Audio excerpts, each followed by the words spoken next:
Welcome to the Nomiki Show. I am Nomiki Konst. I am filming now from home. Last week was our last in-studio shoot. We're a weekly show, as you know, and we had to shut down the studio, as so many others have, because of the COVID-19 virus that has taken over our planet. Thousands of people have tragically died. We've seen our infrastructure in our own country challenged in ways that it hasn't since the Great Depression, and we are now expected to have worse unemployment than the Great Depression.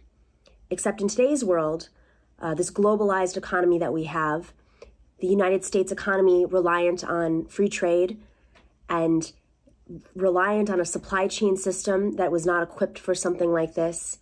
We have a workforce that has been forced to stay home to contain a virus, a pandemic, and as a result, our economy is being challenged in ways it's never seen before. In 1 week, people have been forced across this country to stay home. Right now, in New York City and in California, and soon to be Illinois, everyone's under lockdown.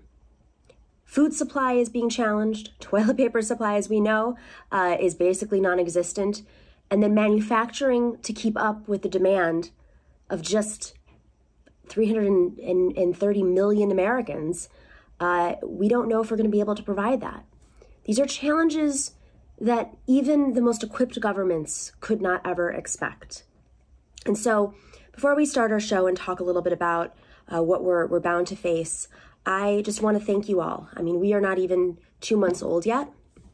And I have to thank you because the money that you've been able to dig into your pockets and give to our show is really, it's beyond an investment at this point. I think we know the importance of independent media. We know the importance of having progressive voices. And now, as folks are home watching more shows on the internet, as they're watching more cable news as well, information is really what's going to get us through it. Information is the difference between someone knowing how to wash their hands and prevent the spread of this pandemic and not. Information is knowing whether or not you should leave the house. Information is knowing how long this virus stays in your system before it shows signs before you even show signs. Information is really the key to saving humanity at this point. And that's not rhetoric. That's what we're dealing with. So I'm so grateful because I wouldn't be able to film right here from my grandparents' house in Arizona if you guys had not invested in our show and subscribed to the show. And before we get to our first guest, I want to give you a little bit of an update. YouTube has monetized us. We're going to be starting a new process on the show.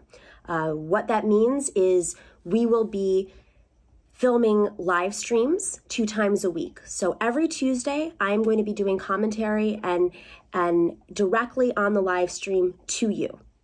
And on Thursdays, we will be using the live stream to work with Superchat. So for those of you who are used to Superchat, I will be learning from you, but I will be there to answer questions and talk about the things that you want to talk about. There's a lot of information coming at us right now, and I'm going to do my best to really separate the noise and the false information and provide you with the facts that you need so that you can stay safe and healthy and be prepared for what is likely to be a Great Depression.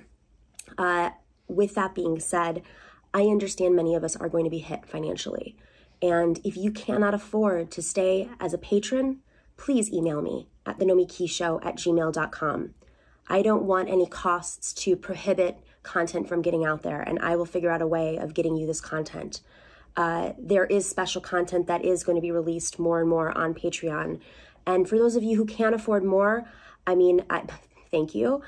We are building a studio here. It's a small studio, but it's something that's going to give me the ability to produce more content, to do more interviews, to keep you up to date so you know what to expect. And I think that's my service, the least I can do right now.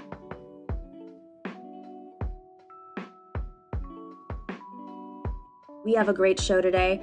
Great may not be the best word for this, but given the times that we are in, we need to know what's coming. And Stephanie Kelton, who you may know as being the face of MMT. She has been a major advocate for the modern monetary theory. We are interviewing her about the state of our economy, what we can do in this country to save working people, and how the government really needs to wrap its head around a different way of thinking when it comes to the economy. And we're going to be talking more and more on this show about what the future of the United States government looks like, and how you, as citizens, can hold our lawmakers accountable when you're stuck at home.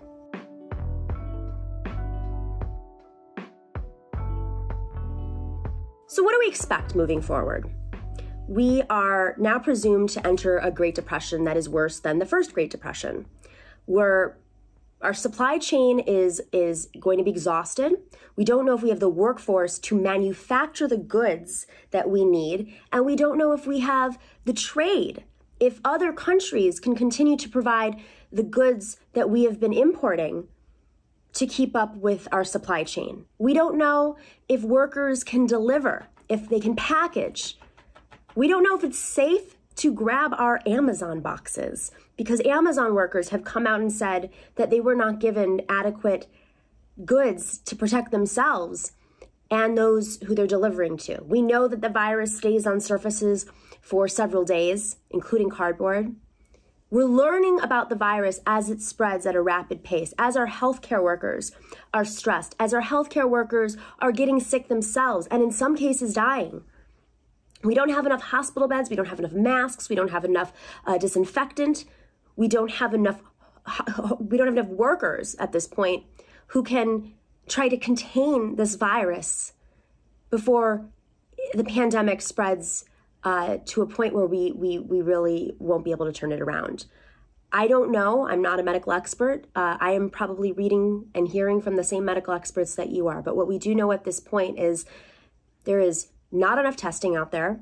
We're way behind on the tests. The numbers that we're getting are a week old, meaning because there aren't enough tests out there, we're not adequately getting a handle on how many people actually have the coronavirus, which is why we are all at home right now, and why it is on us as informed citizens to tell our neighbors, our parents, our grandparents, our friends, our loved ones that you have to stay home. Not just about your health, but it's about the global health. It's about society. It's about humankind. You couldn't write this, right? There's no way, no sci-fi novel could prepare for this type of scenario, where not only are you sitting here trying to contain a pandemic, but in containing the pandemic, the economy collapses.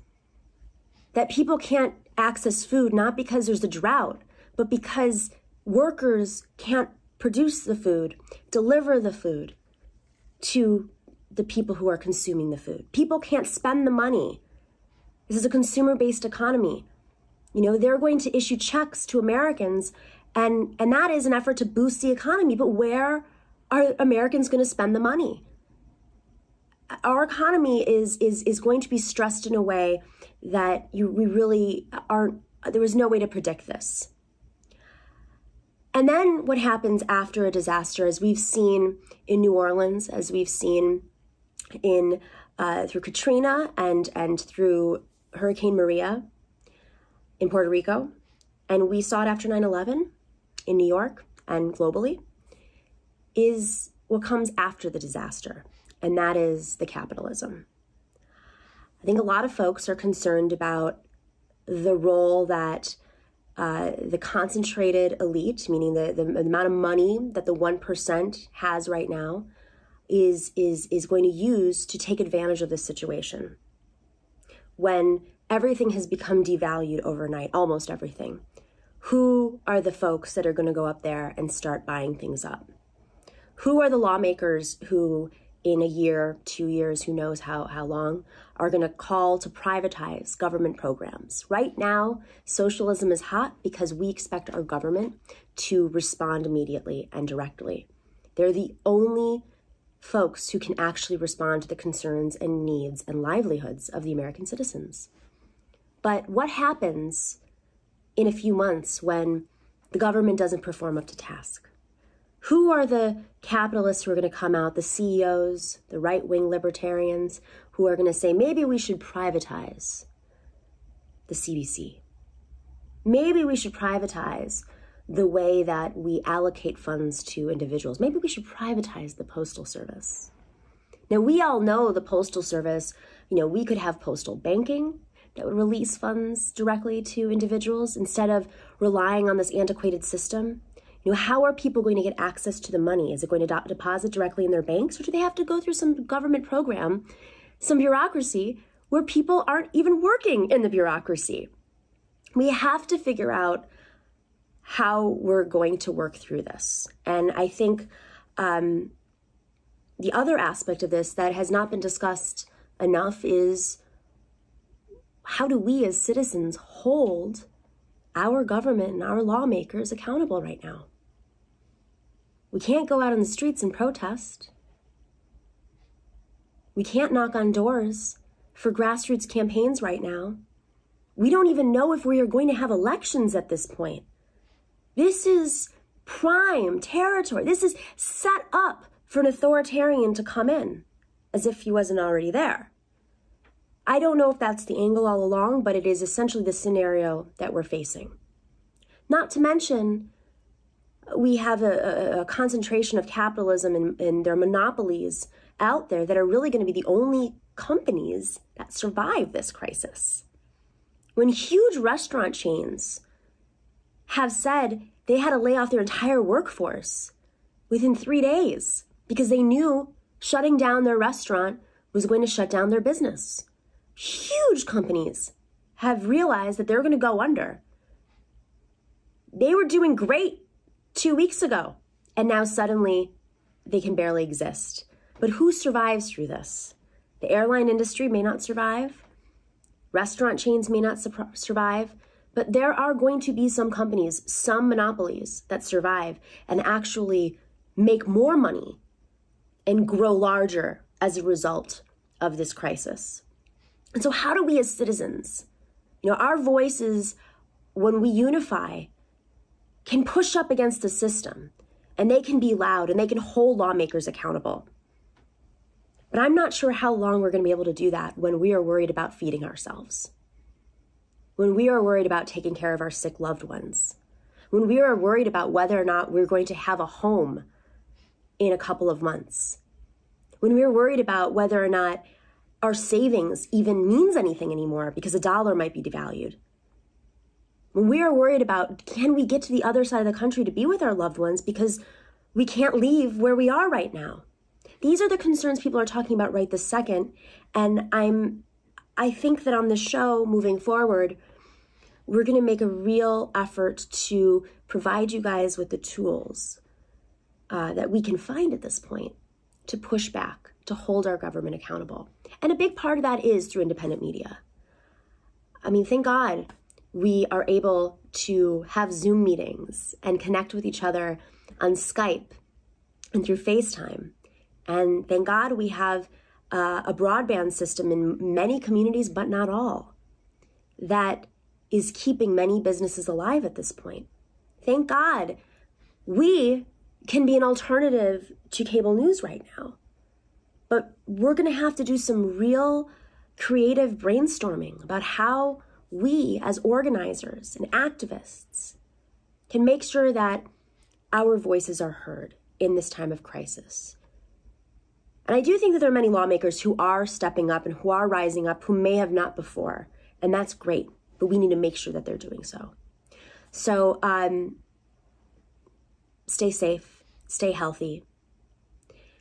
This is a long road ahead of us. We are in this together, and I'm only hoping that I can help deliver the tools to you guys so that you can continue to be active citizens in this country.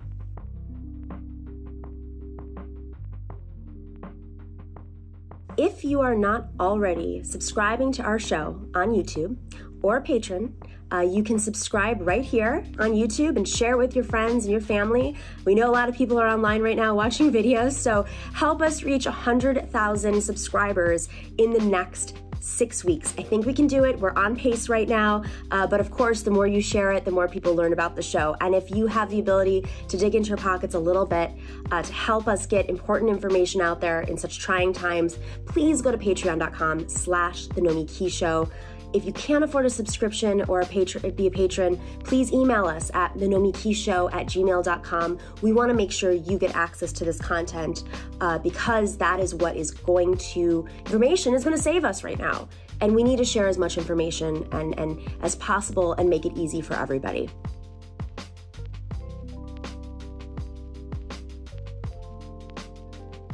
Not only are we all concerned about the health risks and the security issues that are related to COVID, we are tremendously growing concerned as a society about our economy. And it seems like for many years, I think a lot of us would agree that the economy has not been working for most people, and we're about to enter full-blown crisis. And one of the solutions that's been put on the table and is being discussed in the presidential campaign and through many congressional members on the progressive side is modern monetary theory. And we are just so grateful to have the time of Stephanie Kelton, who is professor of economics and public policy at Stony Brook University. She has been an advisor to Senator Bernie Sanders on his presidential campaigns. And she's a very busy lady right now. So I am just very grateful that you have the time to join us on our little old podcast here. Thank you. So, of course. You know, I think that MMT is obviously, last time I spoke to you a couple of years ago, it was growing in popularity and the movement was starting to understand MMT. But now we're seeing MMT on cable news shows, in the mainstream press as a serious policy idea, thank God, to deal with the problems that we're facing in this economy right now. So just a brief overview, like what is this MMT theory?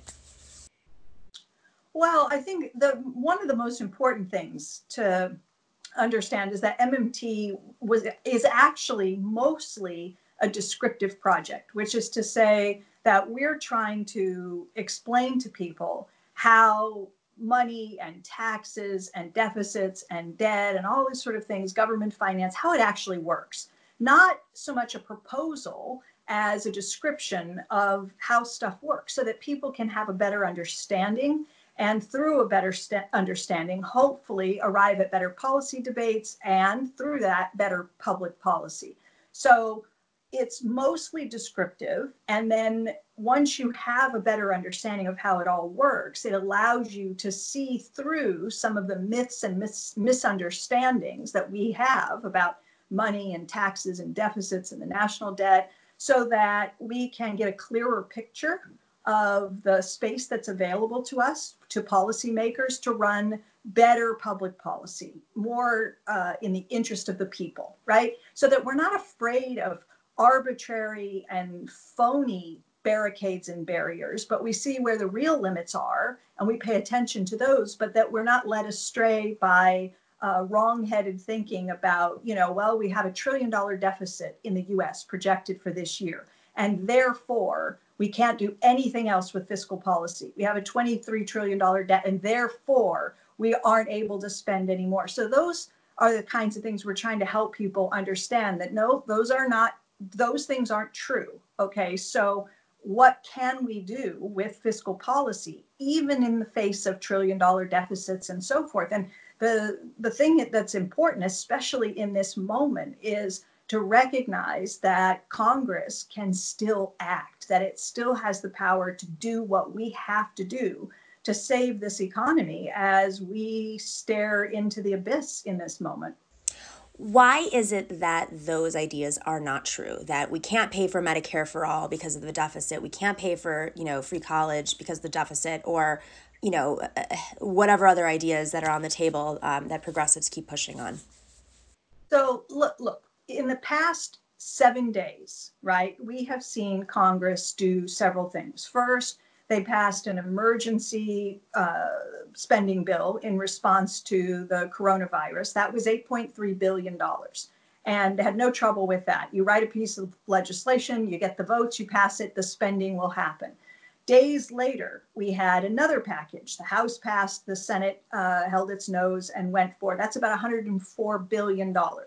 So we've got that. Now you know that we have Democrats in the White House negotiating over what looks like it's going to be $1 trillion spending bill. And I suspect that very soon you're going to see that clear both houses and the president will sign it. So we're going to commit to more than $1 trillion in the span of a week without any conversation about who's going to pay for it, whose taxes are going to go up, whether it's going to add to the deficit. Everybody just understands in this moment that Congress has the power of the purse. And that is, it's something that MMT emphasizes, that Congress doesn't need to go around and quote unquote find the money. Okay, we're not on a gold standard. We have a monetary system that affords us a great deal of flexibility. In economic jargon, we would say it's a floating exchange rate fiat currency.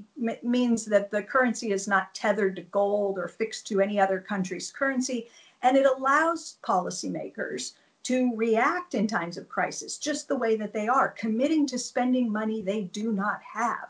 And the reason that they can do that is because the authority rests with Congress, the authority to spend, so to commit those financial resources. And once Congress decides it wants to spend $1 trillion or 104 billion or 8.3 billion, that's essentially how it's all paid for. And then the Federal Reserve, which is the government's bank, is responsible for carrying out those payments. And it will do its job, and it will make every single payment that Congress has authorized. So, it's how it already works. And this is just one of those, it's terrible that it's happening because of this deadly virus that's ripping through communities around the world. But it is peeling back the sort of curtain on government finance as we just came out of. We've been going through these debates where we've had Democratic contenders for months on end pushing free college, Medicare for all, which you mentioned, child care, student debt cancellation, and a whole range of other things. And the entire narrative has been bogged down for months around this. Where will the money come from? How will you pay for it? And what we're seeing right before our eyes in the last week is that those questions can always be handled very easily. If Congress is willing to prioritize the piece of legislation, whether it's free college or Medicare for all, and you can gather enough votes to pass that bill, then it can all be paid for. So, forgive me, I'm a dummy. Are you basically saying that there are no limitations? We can just essentially print money that maybe I'll go as far to say it's almost an illusion? Is that too far? No. Well, so Congress could pass. Okay, this is a really important point. And I want to make very clear that the answer to your question is no. We cannot just spend to infinity. There are limits. But here's the thing. If Congress wrote Medicare for All bill and passed it without offsets, or what in Washington speak they say pay-fors, if you just said we're going to commit to spending another $3 trillion a year on healthcare, we're also going to make public colleges and universities tuition free, we're also going to cancel student loan debt, we're also going to do $2 trillion in infrastructure or a $16 trillion Green New Deal or whatever, and you just pile on all these bills and everybody starts voting yes without any offsets, then what you're doing is committing to spend trillions and trillions and trillions of dollars into an economy that until a week ago looked like an economy that was fairly close to full employment. Now, if you're trying to authorize massive increases in government spending in a healthy, more or less full employment economy, the constraint is your real resource. In other words, you're going to have an inflation problem.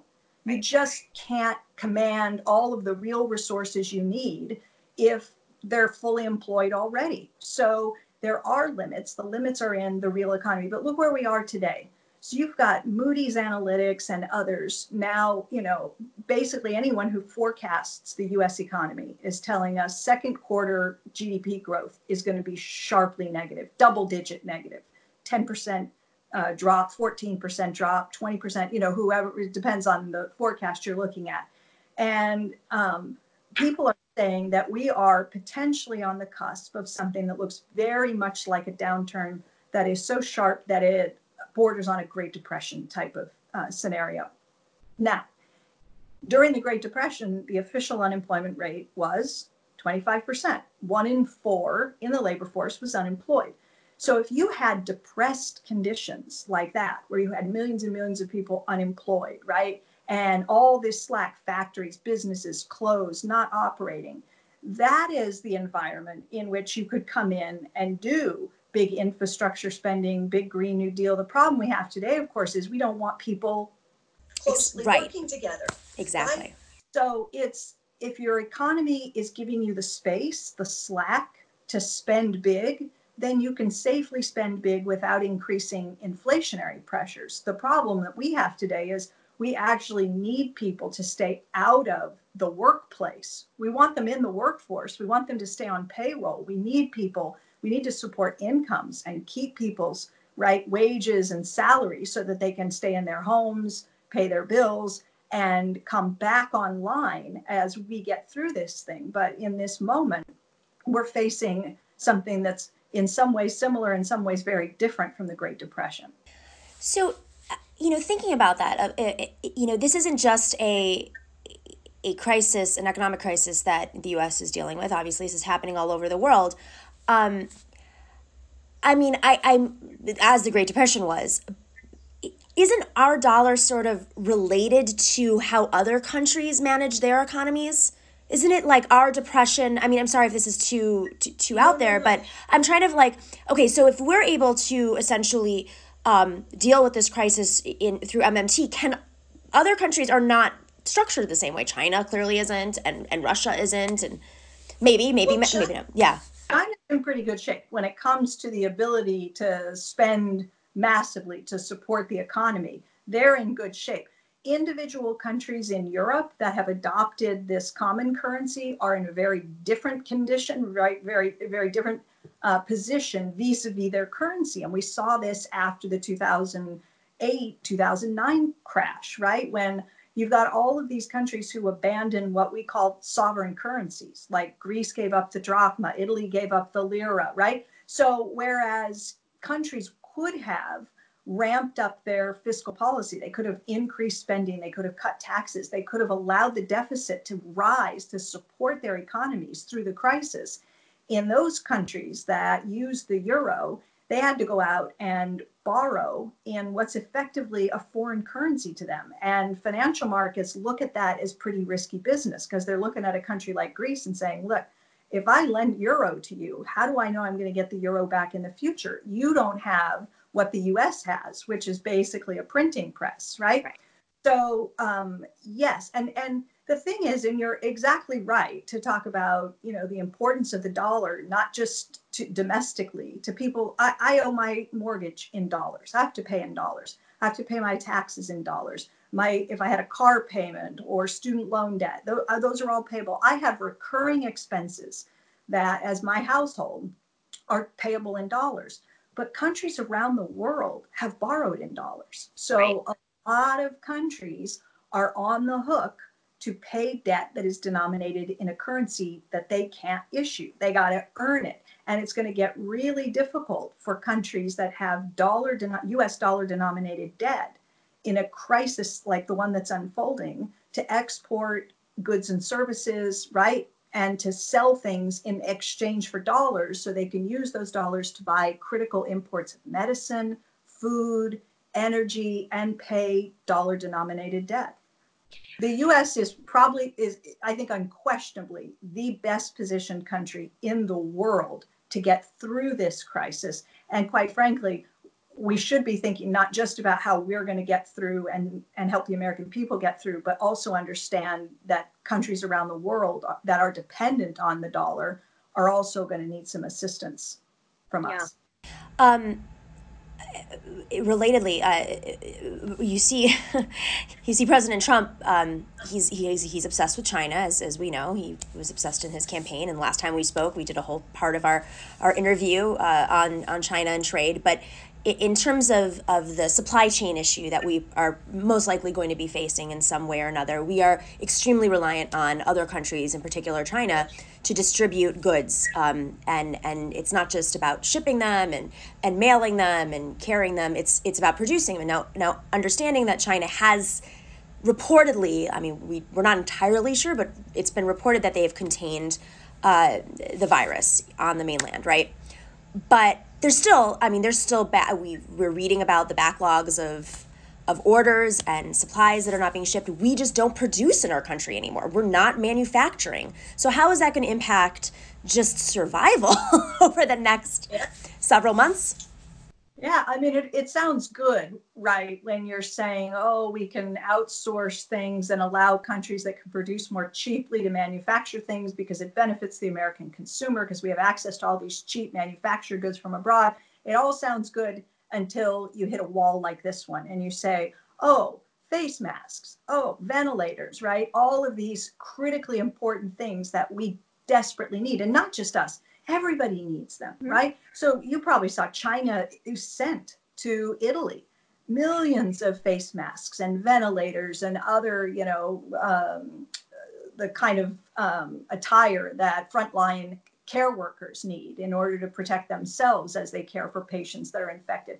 So, you're starting to hear things like this is the sort of thing that we did after the bombing of Pearl Harbor, when we had a mobilization, a mass mobilization for the war effort, and we had to turn auto manufacturing plants into plants that manufactured munitions. People had to come on board. We had to have tanks and guns and uniforms and meals ready to eat and all that kind of stuff. So, people are starting to, I think, understand that we need our companies to step up now. And even people like Elon Musk, I mean, I saw him this morning tweet out, we are prepared. Tesla is prepared to begin manufacturing ventilators. Somebody just has to place an order, tell us to do it, and we can retool. You got 3M committing to producing, many millions more masks. And so we can do this. We have the capabilities. We just need good, smart, this is where it gets tricky, right? Good, smart leaders who can organize and get the trains running on time. In the coming weeks, just immediate concerns people have is how they're going to be able to pay their mortgages, how they're going to be able to pay their rents. Some cities and are passing emergency legislation to, potentially block evictions for a few weeks or a few months, not pay utilities, et cetera. But that, that really only affects a slice of the population. We have undocumented people, we have people with green cards, we have folks that are not living at home, we have people who frankly haven't paid taxes. I mean, we have real societal issues here in which if we were to pass some sort of, disperse an emergency UBI, $1,000, $2,000, I mean, neither of those would pay my rent in New York. Let's just put this out here. And many people's rents in New York, just to make it clear. How would that disperse with a government essentially in a form of a shutdown right now because the workforce isn't able to respond to the crisis at hand? Well, it's an excellent question. And I think that what you're seeing right now is that the government doesn't have a good answer to this, that even if they make a commitment to start mailing checks, that it takes a while to get those checks in the mail. I mean, I'm old enough to remember going to the mailbox and finding a check from George W. Bush, right? Single individuals got a $300 check. Married couples got $600 in the mail. But look, it's the kind of thing that they're talking about doing, right? You get a check in the mail or you get a deposit to your account. Now, if we all had essentially what banks have with the Fed, banks all have accounts at the Fed. If we all had an account at the Fed that could be topped up, it could be done, instantaneously. The Fed could carry out those payments really quickly if we had postal banking and people had accounts that could be topped up. But when we're talking about 20th century technology, mailing people checks and that sort of thing, it does take a while. And then it, as you said, in order to mail someone a check, they need an address. And so you're going to miss a lot of people who are both unbanked. You got to deal with that. You have to deal with people who are homeless, who don't have permanent addresses. So the IRS has our social security numbers. They know where we live. They know our last known income. I mean, there surely would be ways that we could figure this stuff out. But I think, you're talking about recurring expenses. You mentioned your rent or your mortgage. And those obviously are varied across the country and across the income ladder, right? So if you're let's say a working professional with let's say you're a married couple and each of you is making $80,000 a year. So you're what looked to many people to be very high income at $160,000. Now, some of the people who are talking about sending these checks are talking about means testing them. They say, well, if you make more than $85,000 as a household, then you don't get the check. And then you think, well, what happens when a couple like that, because your recurring monthly expenses tend to be higher than everyone else's because your income's higher, so your rent or mortgage is higher, probably have a higher car payment. You know what I'm saying? Yeah. So the idea that you can just do a one size fits all, everybody gets 1,000 or a couple of thousand, and it's going to keep the lights on, the electric bill, the mortgage, the rent, it's nowhere near sufficient. So it has to be coupled with other policies. Like, I think the most important thing we could do, to be honest, is keep people on payroll, but out of the workforce. And that may amount to what is essentially nationalizing payroll in this country for a period of time. If your employer can't meet your payroll, better to have your employer keep you on payroll, let the government write the check and cover payroll. It's the biggest expense by far for virtually all businesses. Cover payroll, keep the worker attached to the job, keep them employed through this crisis, but keep them home where you're essentially being paid to do what we're asking people to do, which is to stay home, right? And to avoid interacting for a period of time. I have so many more questions. I feel like we just touched the surface, but you have to head off to another interview. Just real yes or no, because you don't have a time. We can always pick this up hopefully at another moment. But having been to Greece and having family members there who still are they're suffering with very little money and a very educated country. Let's just be very clear. This isn't necessarily third world. These are people who went to school, took out loans, were doing very well just a few years ago and now are living off a couple $100 a month. So I fear austerity. Are we going to see a disaster capitalism austerity scenario when we kind of get through this? It's my worst. You're raising my worst fear. Nomiki, because this is what happened last go around. We did a stimulus and we said, okay, it's $787 billion. And it was cobbled together very hastily, not well targeted. It didn't really do the job. We muddled along, but it left permanent, lasting scars on this economy. We didn't keep people in their homes. We didn't keep people in their jobs. And we got cold feet as soon as we saw, as the economy fell apart and the deficit increased, people went into panic mode and thought that the right response was to turn attention away from people and the economy toward trying to reduce the size of the deficit. So that is my worst nightmare because, these numbers are going to get very big. We already were facing $1 trillion deficits this year. I guarantee you they're going to be 2-3+ trillion by the time this is over. And if we're watching that happen and we don't have the resolve to say, you know what, I'm immune to the deficit hysteria. I'm immune. I am going to keep singularly focused on recovering this economy, keep maintaining incomes, keeping people in their homes. And I'm not going to let that flashing light in the corner called the deficit draw my attention away from the things that matter. And I'm going to remain committed. And if I have to go back with another spending bill and another spending bill and another spending bill, I'm going to do whatever it takes. In Greece, what ultimately brought the bond crisis to an end, the debt crisis, was when the head of the ECB, Mario Draghi, uttered those three little words, whatever it takes.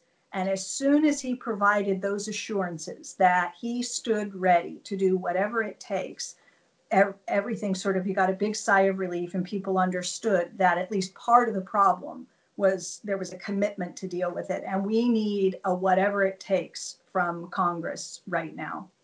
Couldn't agree more. Stephanie, thank you so much. When does your book come out? I guess we're all going to be June 9th in the U.S. June 9th in the U.S. So we can order it online, I assume, because we won't be, hopefully. Well, thank you. Make sure to drop your book when you go on. I see you all over the place, but, people aren't able to do traditional book tours. I'm getting emails from folks left and right. So, yes, please, people need to read your book. Thank you so much. Thanks, Nomiki. You take care.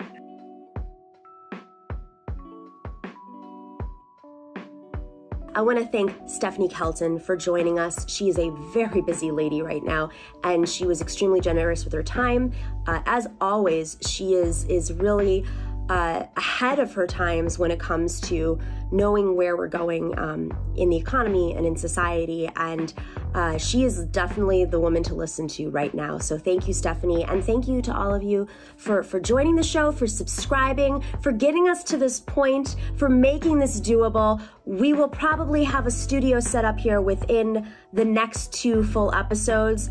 Hopefully, it works and sounds great, but please be patient with me because I am by no means technical, and I'm getting a lot of advice from folks online and from our producer who's in New York, and from Sam Cedar, who, has generously given us his studio space in New York. And, this is a whole new world. So if you're patient with me, I'll be as thoughtful as possible, and I'll take tips along the way.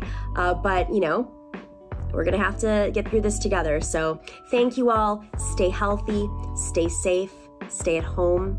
If you do have to go out and work, please, please, please be as careful as possible. And thank you to everybody on the front lines right now. You are really keeping society intact right now. So thank you to everybody, and I will see you next week.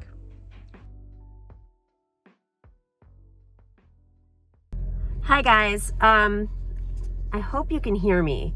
So I'm not trying to be, paranoid or anything. I think this is extremely important that tests are available and accessible to those who are experiencing, symptoms and who are in vulnerable communities. I have had a little bit of a situation because I've talked a little bit about this, but I haven't really gone full force. So I went to a baby shower in the containment zone area in Westchester, over a week ago, probably 10 days at this point. And just prior to that, I had been on, I think, like a total of 8 flights or something like that. And, I was a little worried about being in contact with folks who had been in contact with anybody who had tested positive, especially in Westchester County. And it turns out I have several friends now who have tested positive, and I was really concerned about getting on a plane, coming to Arizona to care for my mother, who is a cancer patient. She's doing great. She's immunocompromised. And so she needed some help, and she came to Arizona to her parents' house, which is unoccupied. And so I flew out here, and I had talked to a bunch of different folks in New York State and New York City, the Department of Health, and they basically said, unless you have symptoms, you're less likely at that time. They said you're less likely to be as contagious if you don't have symptoms, which actually might be true, but we all know that people can be carriers without symptoms. And I'd say in the last 48 hours, I've just been feeling a little off and run down in some of the symptoms I have.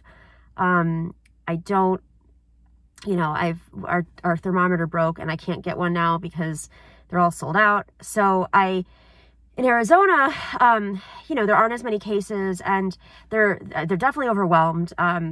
Without a doubt, they lack testing. But I talked with a few specialists in the last 48 hours who advised me to come and get tested. And so I am now I'm on my way. It was very difficult to kind of figure it all out. Everybody was extremely kind. All the healthcare workers have been super patient and helpful.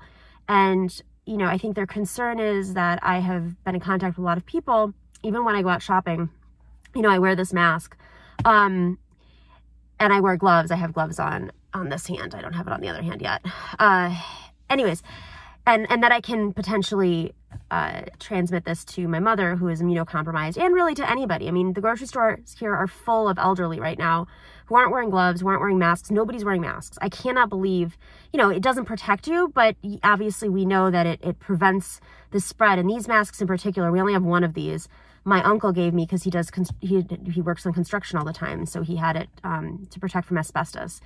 So I'm on my way right now. I'm going to check in with you shortly and give you some updates. I thought this would be important for the show, is to show you just what the process is like for those of you who have had a chance to go through this.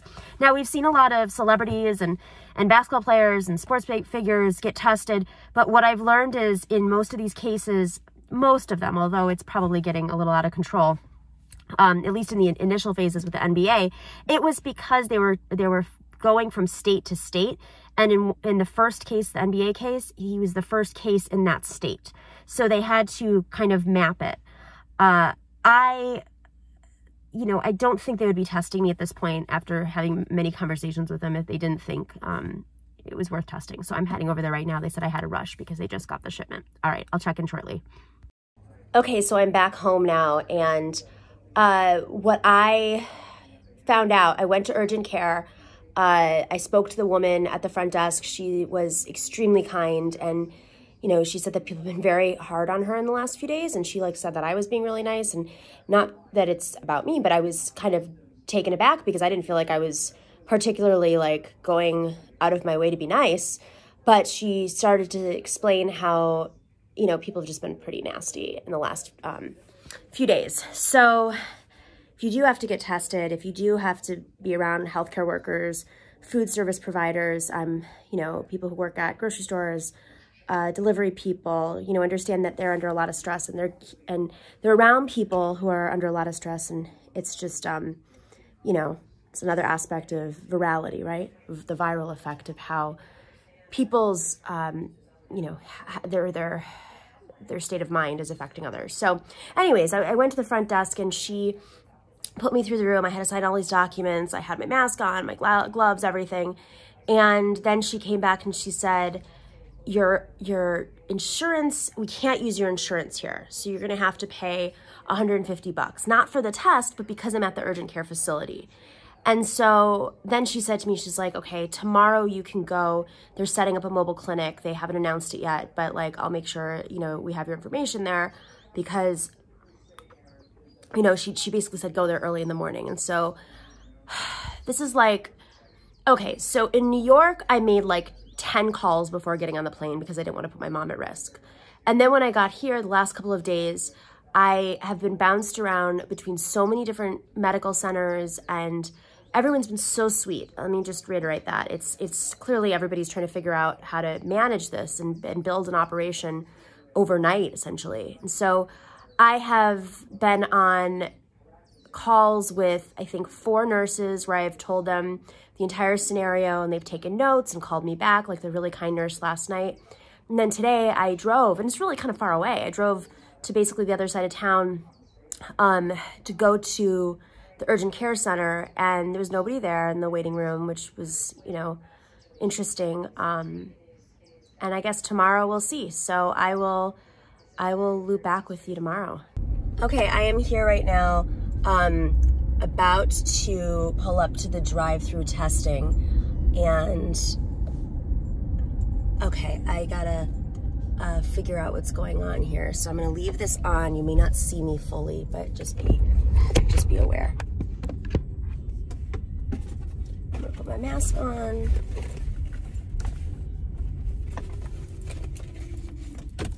Okay.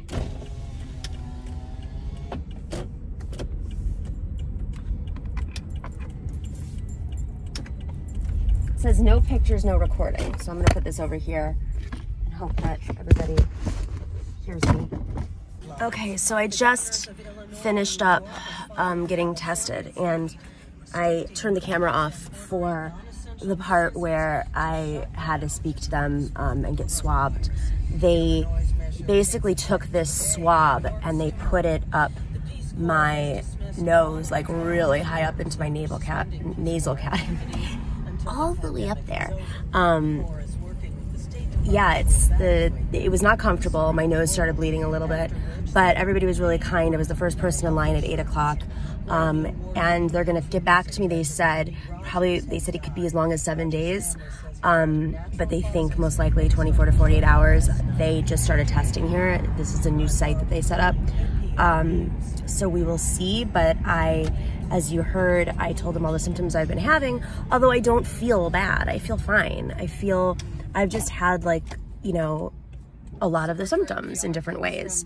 The only thing that I haven't had is a dry cough, which seems to be a big part of it. But I think because it's Arizona, and it's a little early, I was able, and the tests have now been released, I was able to kind of get through and they didn't block me in the way that they did in New York, where they were like, unless you're basically like healing over and part of the vulnerable community, you're not gonna be able to get a test. So it might end up being at getting to that point here. My concern is being around my mother who has cancer. So otherwise I would just stay home and not waste a test. So we will see.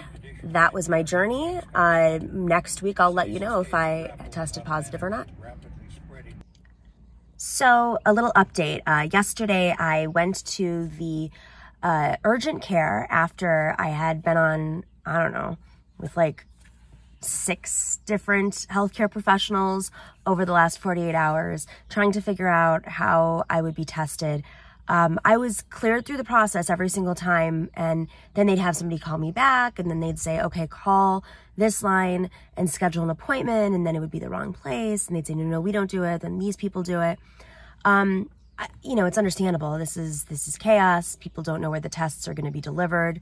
They don't know how many tests they're going to have, how often they'll get them. So I had an appointment yesterday at the urgent care, and they ran out of tests, but they said if you can schedule another appointment later in the afternoon, we might have tests. And so I called them 20 minutes before my second appointment, and they had tests, and they said, run over here pretty quickly because we don't have many left. And they brought me through, and they're extremely generous with their time and energy. But unfortunately, my insurance, because it's an out-of-state New York City insurance, New York State insurance, I wasn't able to take the test. And so then they told me, if you leave first thing in the morning and get to the Banner Health Facility emergency room, they have mobile tents set up. And that is the plan. I have an announcement. Today, we can officially end mommy-daughter social distancing. I was tested for COVID for plenty of reasons. It was a thorough test. I got my phone call. I am negative. I am on day 11 of quarantine, and my mom is 6 feet away from me over here, and I'm going to walk over to her. And for the first time in 11 days, I can touch her. Where's our face filter? I want a face filter. Oh, you want the cactus filter? I want something better than what I look like right now. Thank you very much. Well, we're just, hanging out. This is like how real women look. See, this is Yoga really nice. clothes, no makeup. We can binge watch something tonight in bed together. How's that? In bed? Oh, on a couch together.